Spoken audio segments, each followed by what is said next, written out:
All right. All right. Hello. Good morning. It's February 1st, 2022.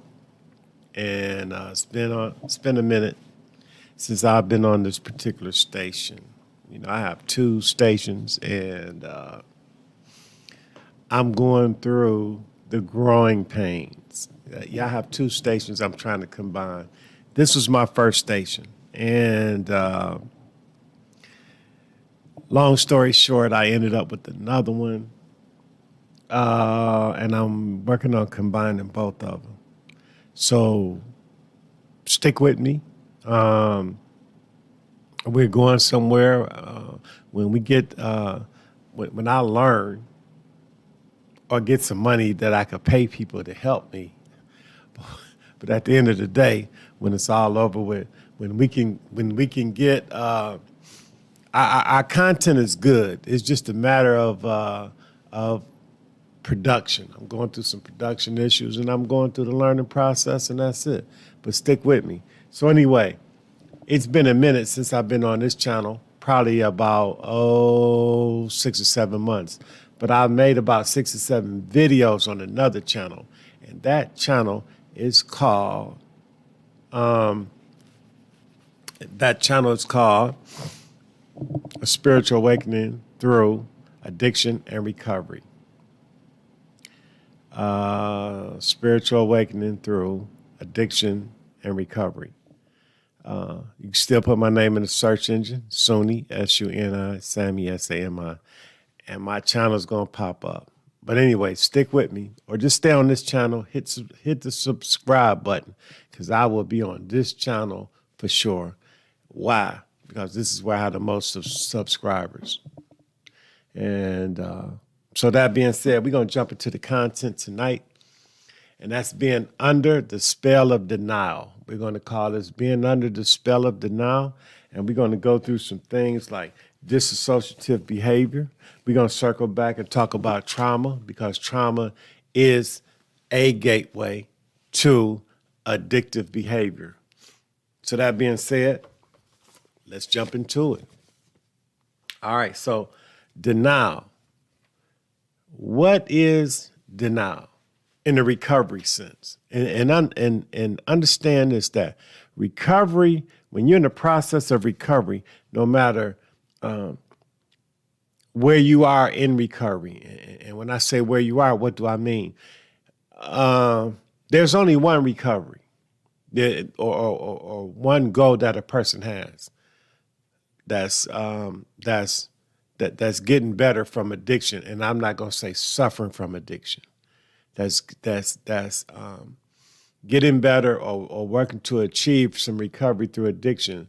There's one ultimate goal, and that's recovery. However, there are many pathways to recovery, many pathways.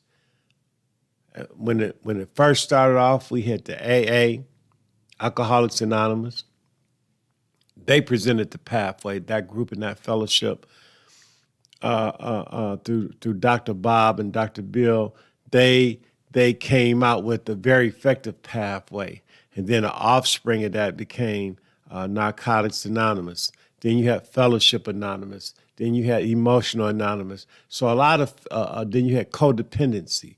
So a lot of pathways came up as a result of AA, but the ultimate goal was recovery. Now, that being said, you even have more. You got 12-step yoga. You have yoga recovery. You got church recovery. You have all types of pathways. But what I'm presenting is the basic building blocks that an individual is going to need to recover. It's certain things, no matter what path you're on, you're the individual or group, because now there's also group recovery. Why? Because groups are addicted. Groups can be addicted. People say that they can't be, but I'll say this. Anytime you have a riot, you see obsessive and compulsive behavior. whether you see it for one night, 1 week, or 1 year, it's obsessive and compulsive behavior. And it can be instigated mentally, emotionally, and spiritually, and it will result in the physical form.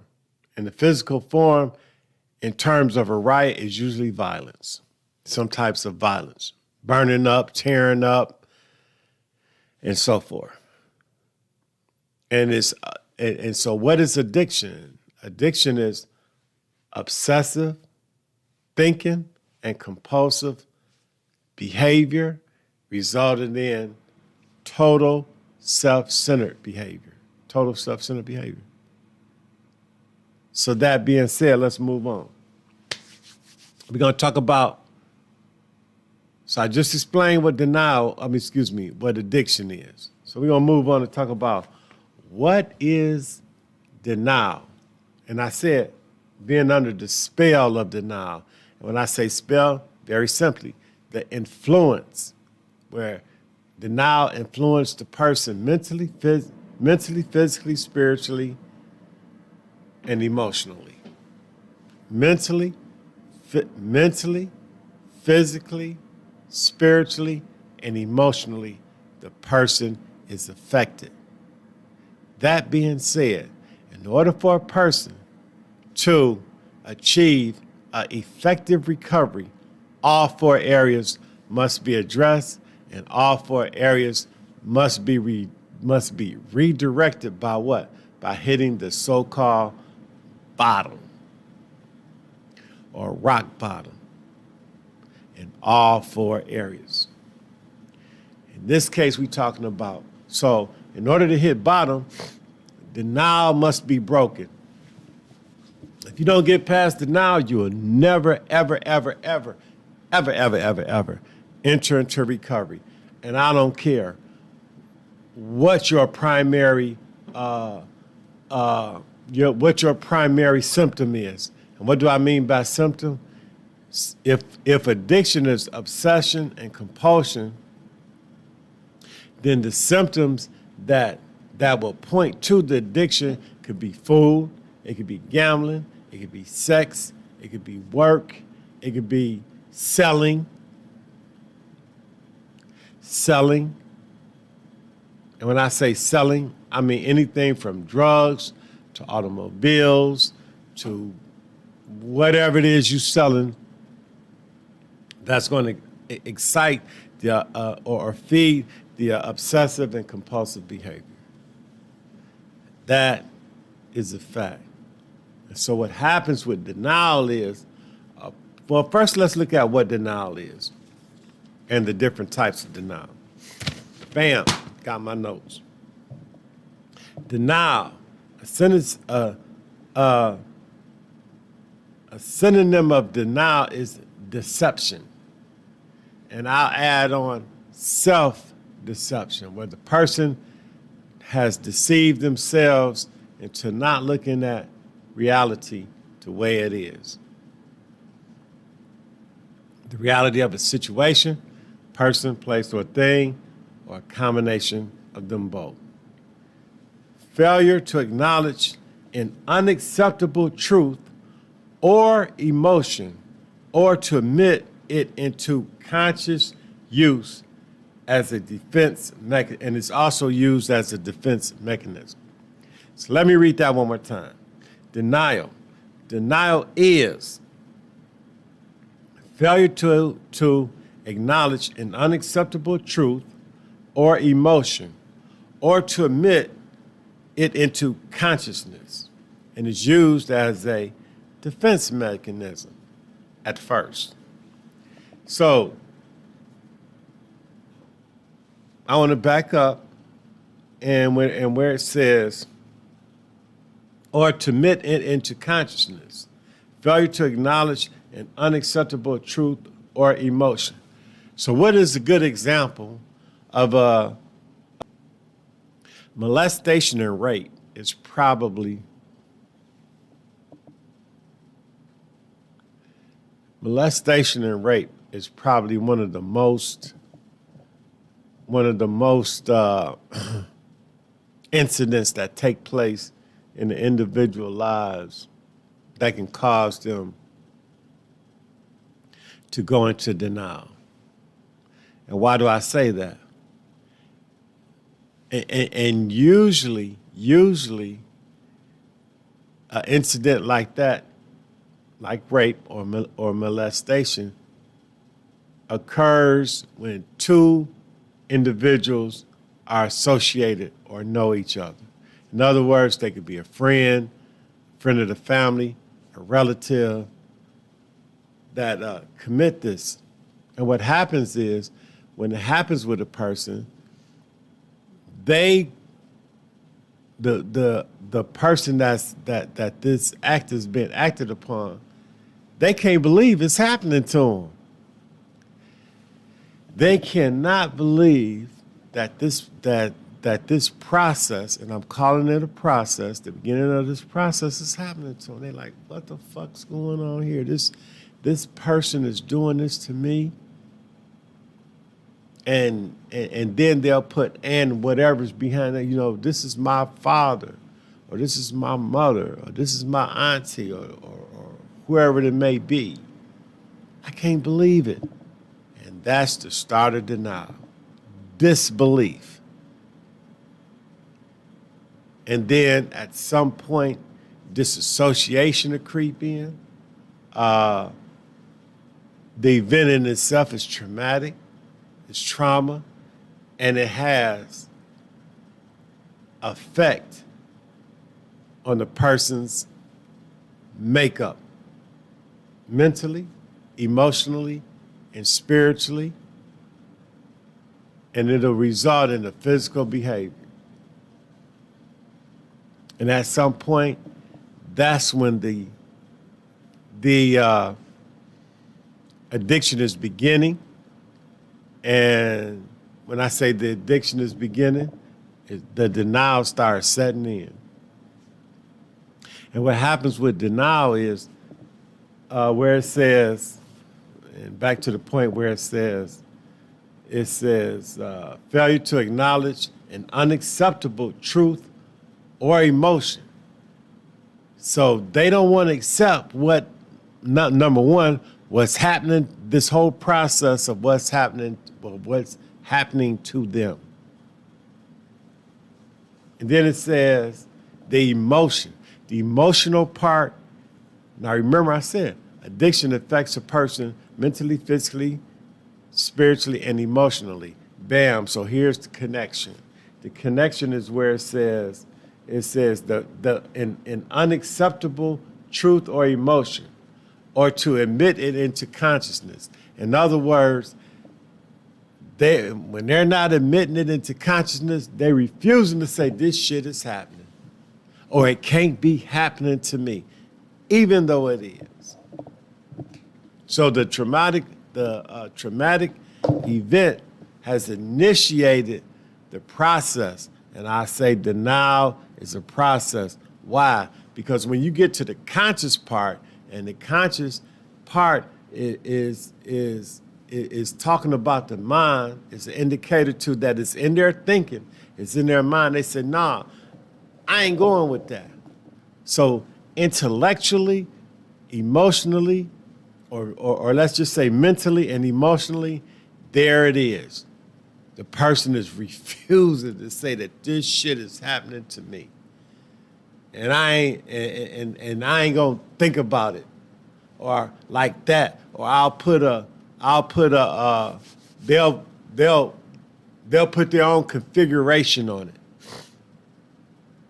They refuse the experience, and that's the beginning.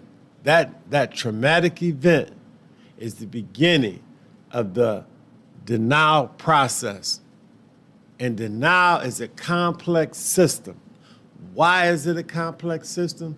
It's because it's right up in here. It's in the mind, it's in the thinking. And what is addiction? Addiction is a thinking disease. It's a disease of the thinking. And from that point forward, this person or that group will have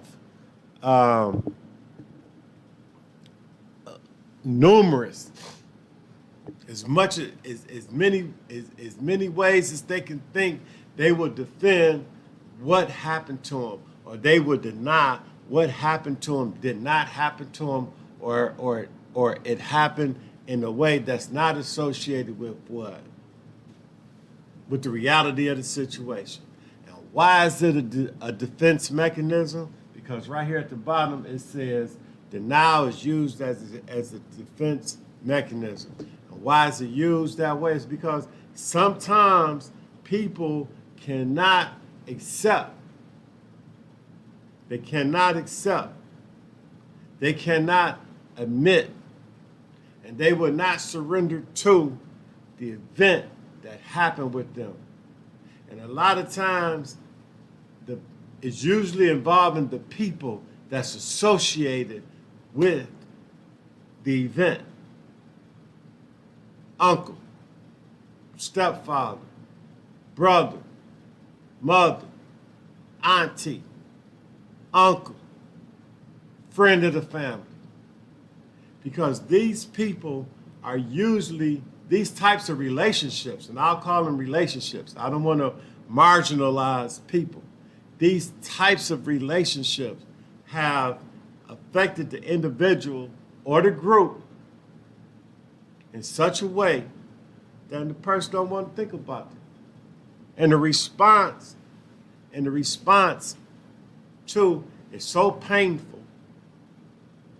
So you're looking at pain in all four areas: mentally, physically, spiritually, and emotionally, and it's reflected in the physical sense.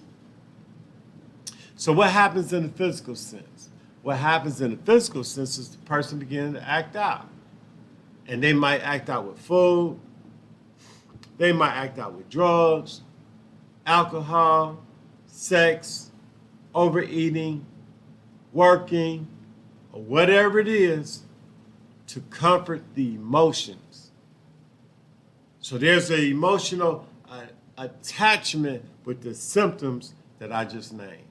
And it don't have to be one, it could be more. Now check this out. Drama is also included in there.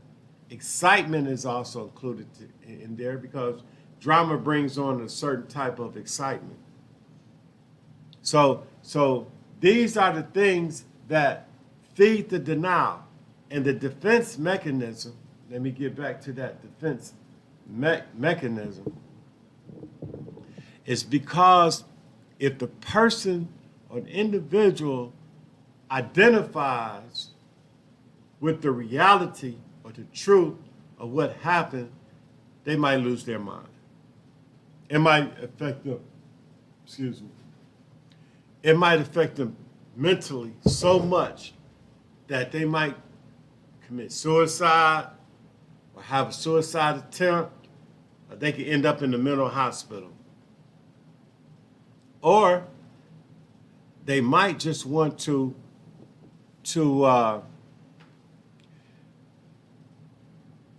it might affect their relationship with themselves or with other people. What am I trying to say? What you trying to say? So it might affect their in their mind, their relationships with other people or their community. You know, this ain't supposed to happen to a person like me. What we call that, status, might affect their status in their own mind. So they will deny it as a defense mechanism. And it says, now, dissociative orders are mental. So what happens is, as far as disassociation, the individuals, through rationalization, will begin to disassociate themselves from that type of experience. And dissociative disorders are mental disorders that involve experiencing a disconnection and lack of continuity between thoughts, memories, surroundings, actions, and identity. Note, people with dissociative behavior disorders escape reality in ways that are involuntary and unhealthy, and cause problems with functioning in everyday life. So what can happen? Inside this dissociative disorder, people would tend to get some help. I might need some help and disassociate.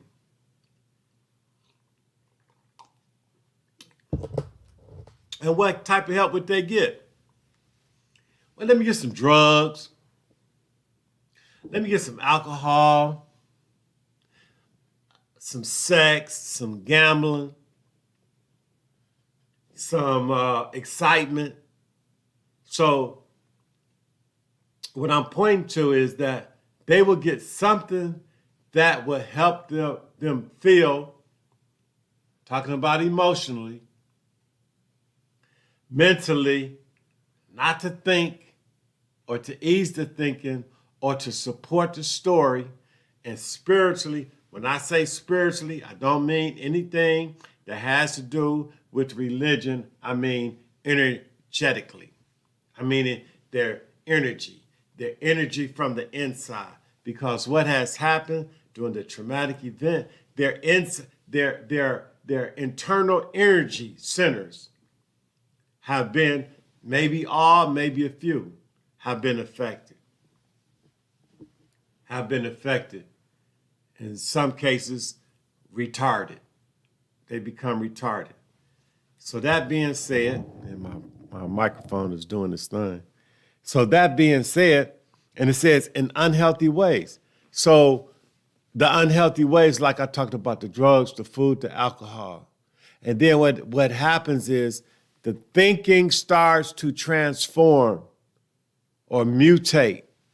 And what happens is different identities start occurring.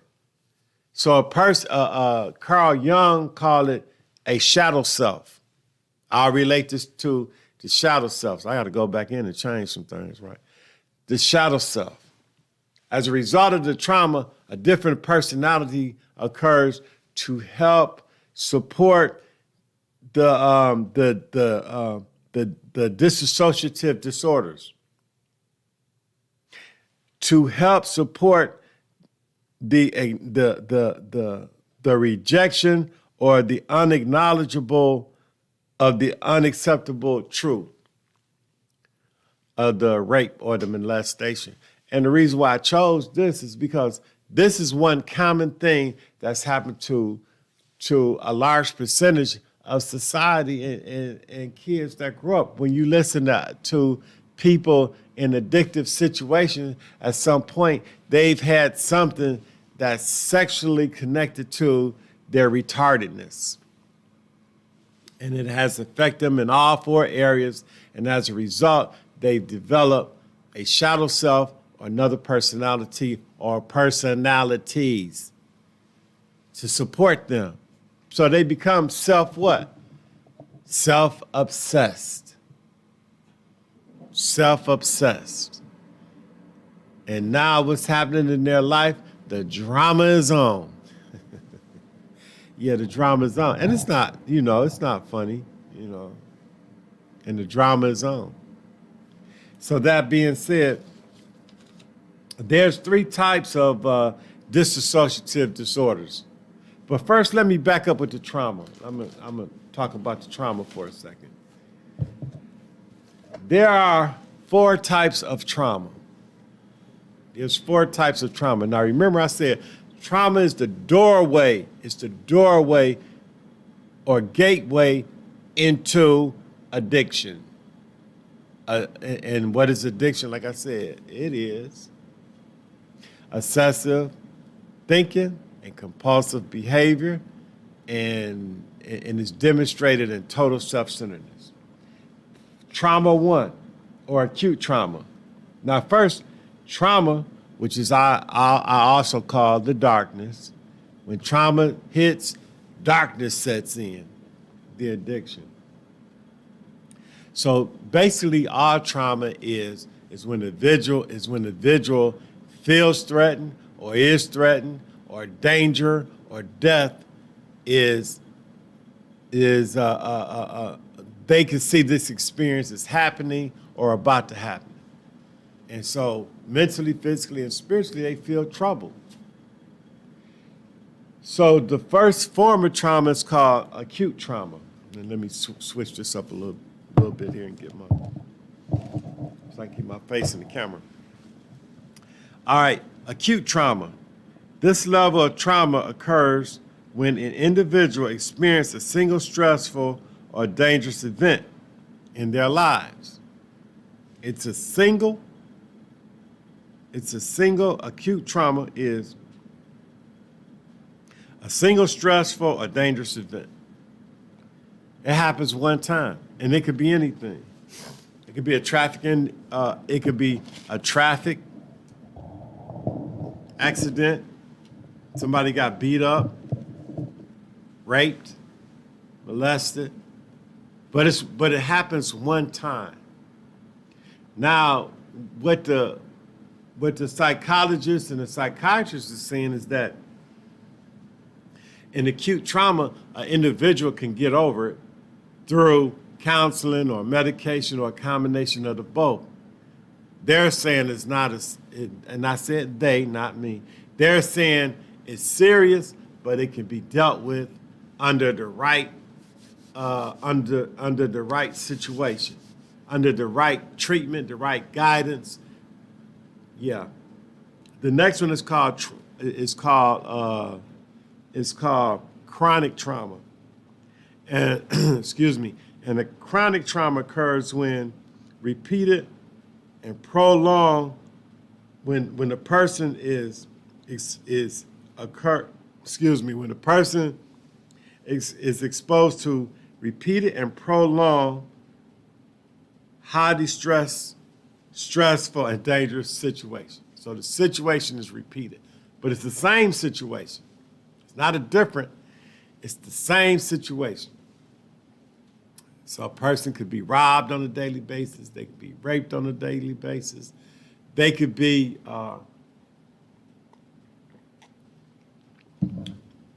exposed to physical violence, mental violence, spiritual violence daily. This is a more extreme form of trauma. Now you have complex trauma.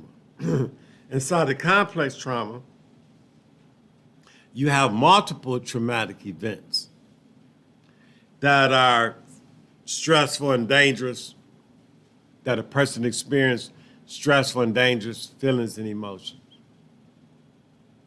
And inside complex trauma, what's happening, it's two or more events. So a person can get raped / molested, then turn around, have a traffic accident, then turn around and be involved in some type of domestic violence, then turn around and lose their job. So that's 4 things at the same time. Or you know, it don't have to be in the same day. You know, it could be around the timeline could be days apart.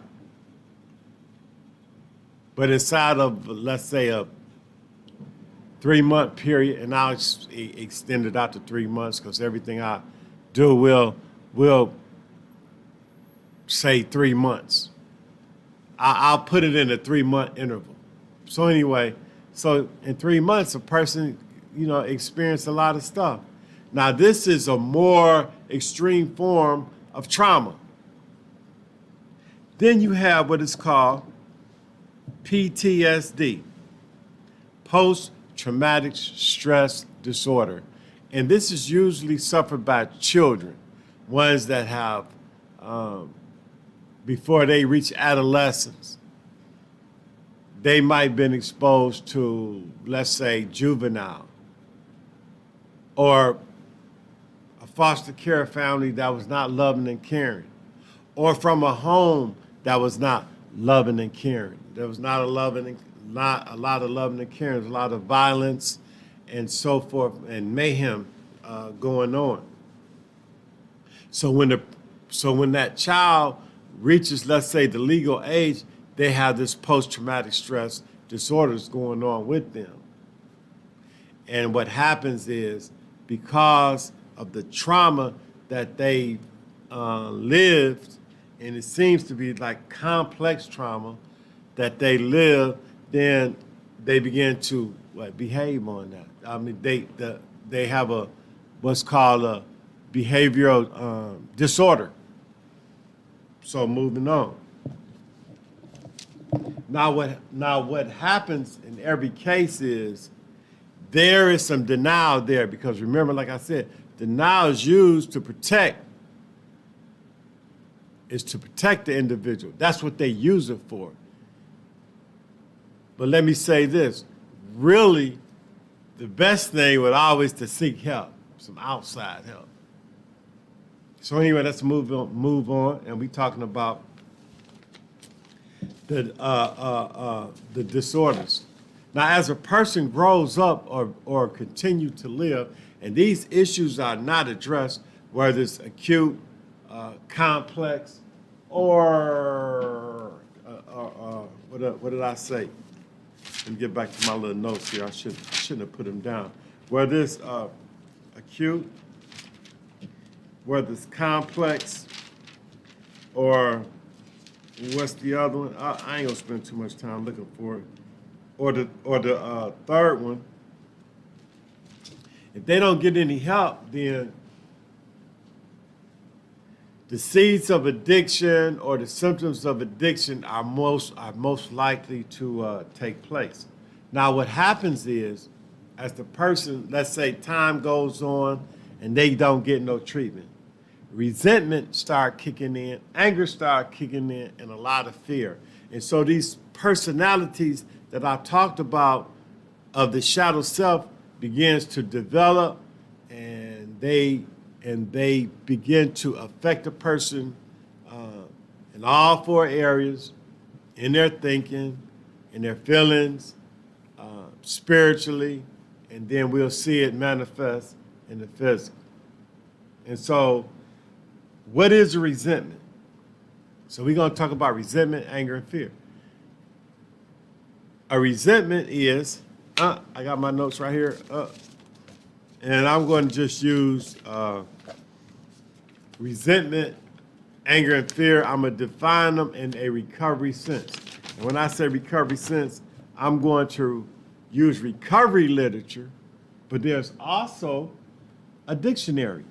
Now, the dictionary definition of resentment, also called ranklement or bitterness, is a complex, check this out, it's a complex, multi-layer emotion that has been described as a mixture of disappointment, disgust, anger, and fear. Now, in one recovery literature called the Triangle of Self-Obsession, it says resentment is the way most of us react to our past. It is the reliving of past experiences again and again in our mind. It is the reliving of past experiences again and again, where? In our mind. So you see how the mind, the thinking, has a lot to do with what? Addiction, denial, as a result of trauma. You see the connection there? And it says what? The addiction is what? A thinking disease. So you see how the seeds of trauma is planted into the thinking, and as a result of the trauma, the denial kicks in, and it also too is a thinking disorder. Excuse me.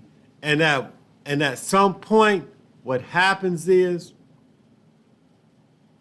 somebody needs something to relieve that what? That pain.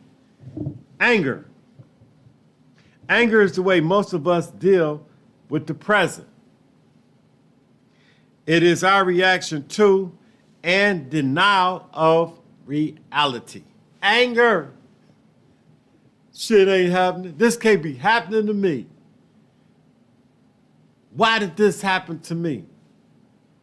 It's questions of about reality, not acceptance of reality, but it's questions to reality. And then as the reality is questioned, the individual or the group, and I'm going to get into the group, just hang with me, the individual or the group, what happens with them is in the anger, and you'll hear people say, I'm not accepting that stuff. I'm not accepting that stuff. But they'll use the SHIT word, right? So it's the way most of us deal with the present. Deal with the present. It is our reaction to and denial of reality and where in the present. Now hold on to the present because we have to keep the present in mind. Why? And I'm just going to answer that right now. Because two things will happen in the present: denial and recovery. Denial and recovery. Denial is going to happen in the present, and recovery is going to happen in the present too. But you got to get past denial in order to get into what? Into the recovery. So let's move on. Fear. Fear is what we feel when we think about the future. It is our response to the unknown in a fantasy in reverse. In a fantasy in reverse. But let me back up. People that live with fear in the present, with anger in the present, they often look to the future for their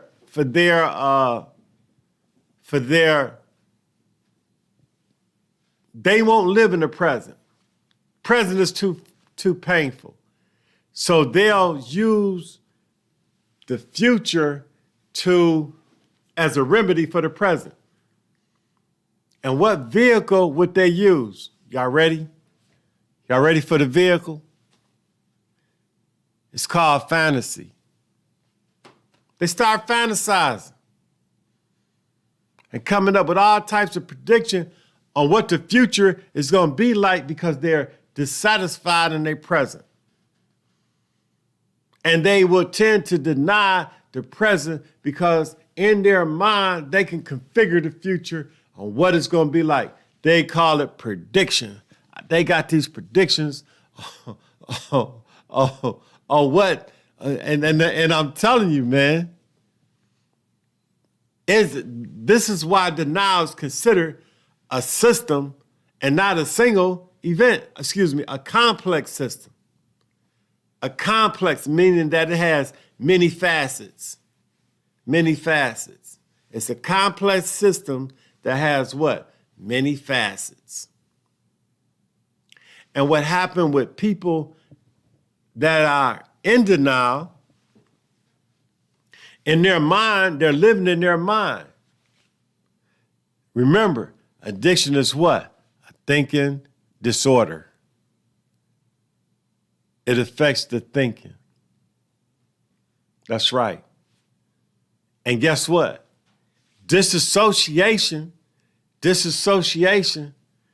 is a key component inside the denial system.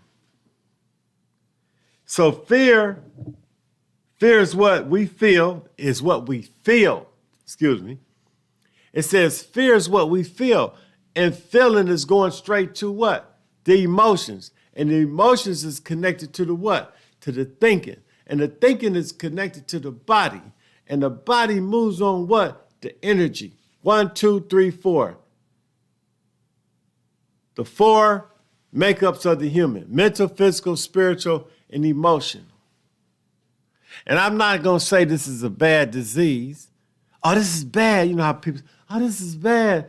I ain't going there with that. I want to say, look at what you are dealing with if you are in the recovery process. So whatever pathway that you on that offers the principles to counteract the disease of addiction or to help you to get better, you'll know.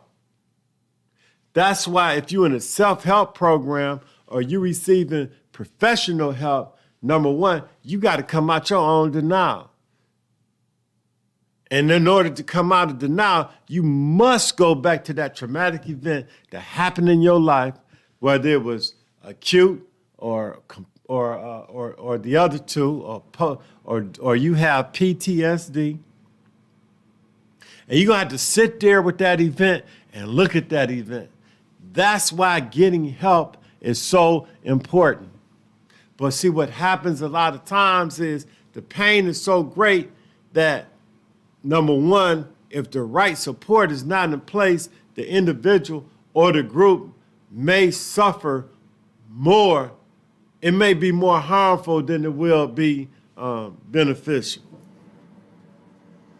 So moving on, we talk about resentment, anger, and fear in a recovery sense.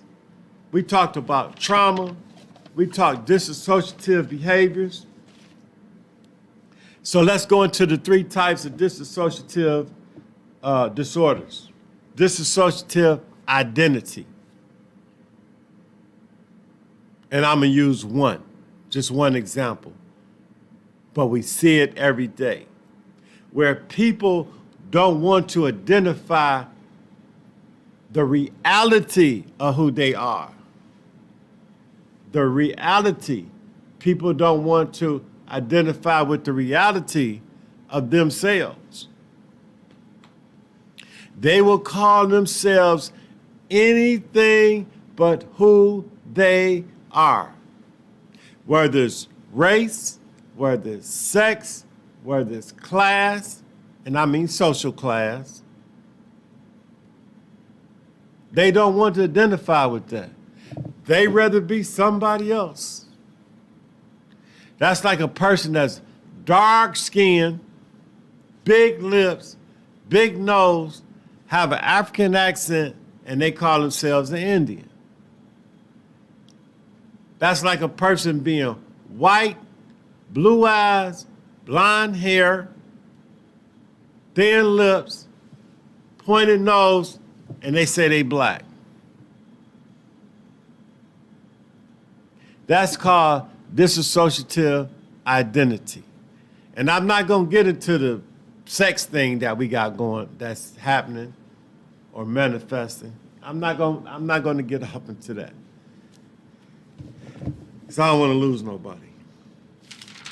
So inside of dissociative identity, the individual will deny. The individual will deny their identity. Then you have dissociative amnesia. Now, inside of dissociative amnesia, and y'all see me reach for my notes, right? Inside of dissociative amnesia, a person will either forget intentionally or unintentionally an event that has happened. They will forget personally they was involved in it, or different details. Or different details about the event. Denial. This is where denial kicks in as a defense mechanism in both instances. So dissociative identity. They're denying themselves. See that denial again? Bam. Right there in the thinking. So in depersonalized derealization disorder, and inside this disorder is where a dissociative disorder is usually a way to cope with trauma. The disorders most often in children subject to long-term physical, sexual, or emotional abuse. And what we call that is complex trauma, and the result is PTSD. Depersonalization or derealization, let me get back to that. Very simply, it's not happening. Even if it's happening. So that being said about dissociative disorders in relationship to trauma, acute trauma, chronic, I couldn't think of it. I should be able to think of chronic trauma because of Dr. Dre, right? I ain't getting into that. Complex trauma and PTSD. PTSD. Getting back to denial. So the question is, why is denial a common example for a defense mechanism? It says when a situation of fact becomes too much to handle, one might cope with it by refusing to experience it. Damn. Let me read that again. Let me clear my throat. It says,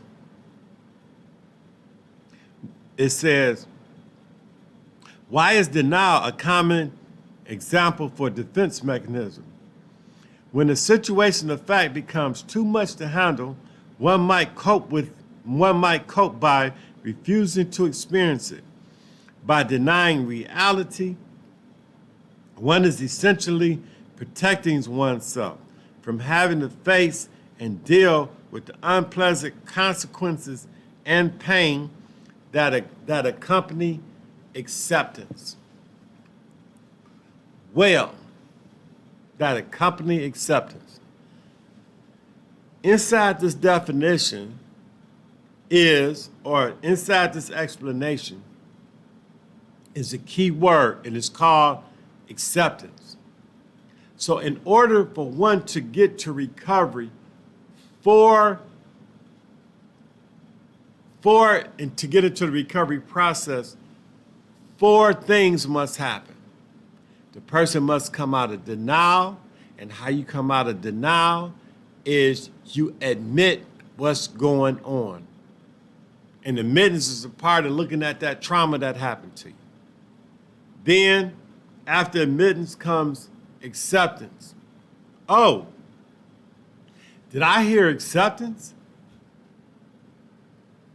Inside what I just read, it says, by denying reality, one is essentially protecting oneself from having to face and deal with the unpleasant consequences and pain that accompany acceptance. From denial to admittance, from admittance to acceptance, from acceptance to surrender, and from surrender to recovery. Bam. That's called, and a lot of times people get there by hitting the bottom, and we're going to talk about that a little bit later. So admittance, so we all talked about what denial is. So admitting is to confess to be true or to be the case. So you come from denial to admittance, and it's to admit. Then you got to accept it, because so you can admit some shit and not accept it. So yeah, that did happen. And that's all I'm going to talk about. But still continue to live a lifestyle through your own symptoms. Food, drugs, sex, gambling, drama, etc., etc., etc. So, what are the 5 common defense mechanisms in 3 categories? Immature, neurotic, and mature defense. So you got immature. Immature means what it means. Neurotic, thinking. immature. I don't know. Finally admitted somehow. I'm going to get back to y'all with that later. It says, admitting, confess to be the truth or to be the case. Typically with reluctance. In other words, when a person starts admitting shit, there's a lot of reluctance, a lot of thinking going on, but then they get to a place where they're going to stabilize one way or the other way. Recovery. One definition is to return to a normal state of health, mind, strength, and spirit. The action or process of regaining possession of something lost or stolen. Lost or stolen. Lost or stolen through what? Through trauma. Through the traumatic events. That being said, I'm about to wrap this up. We talked about resentment, anger, and fear. We talked about trauma. We talked about the 3 phases of trauma: acute, chronic, comprehensive, PTSD. We talked about the denial system and how it affects the recovery process. In short, I talked about the triangle of self-obsession when I talked about resentment, anger, and fear. So, in summary, and wrapping this up,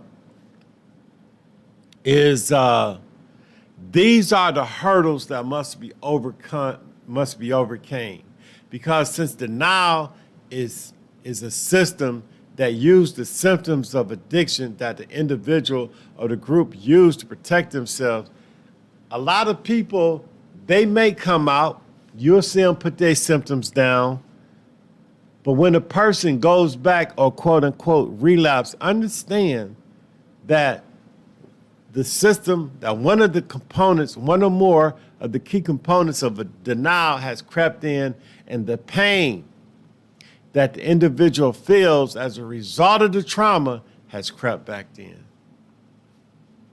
from the front door or the back door.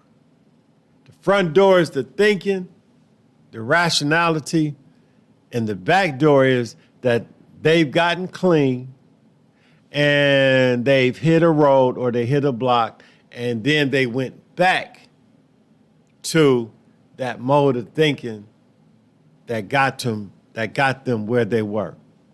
And we're sitting in a lot of dishonest behavior. So that being said, how does one get over denial? Hitting bottom. So my next video in the next day is going to be called Hitting the Bottom.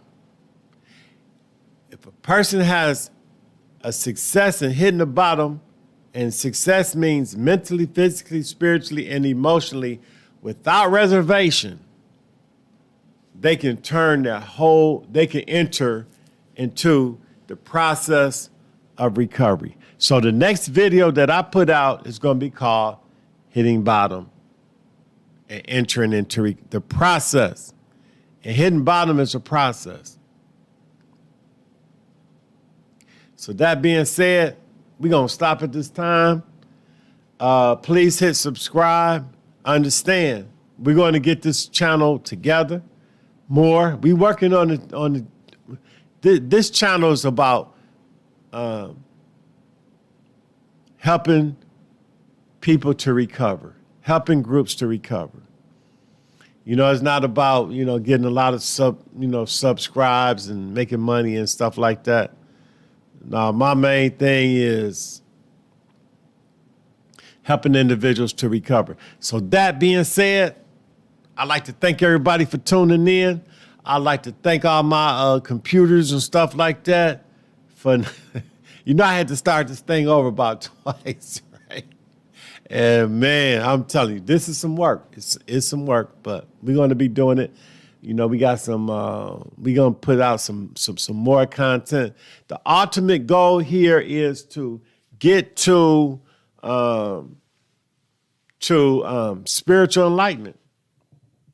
We're going to talk about spiritual awakening, spiritual enlightenment, because, see, understand that recovery is a healing modality. Whatever path you're on a healing, you're healing. Whether it's 12-step, whether it's church, whether it's spiritual, whether it's agnostic, whether it's atheist, you're on a healing, you're involved in the healing process. But at the end of the day of this process, you got to give it away in order to keep it. In order to keep it, it must be given away. And you will give it away at your level of giving it away to. Like, this is my level now. But I just didn't get here overnight. It took 34 years. It took 34 years and watching some other people and say, hey, I want to do that. So let's recover, y'all. Let's recover. And with recovery, man, we could change the world. No matter where you at. We could change the world. We change ourselves. We change the environment around us. And through the environment around us, we change our communities. Because there's something going on out here in the world. There's a lot of stuff going on. Politically, religiously, socially, economically. And we're going to be a part of that. The recovering community is going to be a part of all that, because we're a part of it right now. So I ain't going to say going to be. We are a part of it. And through us, the changes will be made in all those areas that I just talked about. And at the end of the day, your spiritual principles and your morals and your values will reflect. All right. So thanks for letting me share. And I'll see y'all in the next video. And the next video will be called Recovery. It will be called Hidden Bottom. Thank you.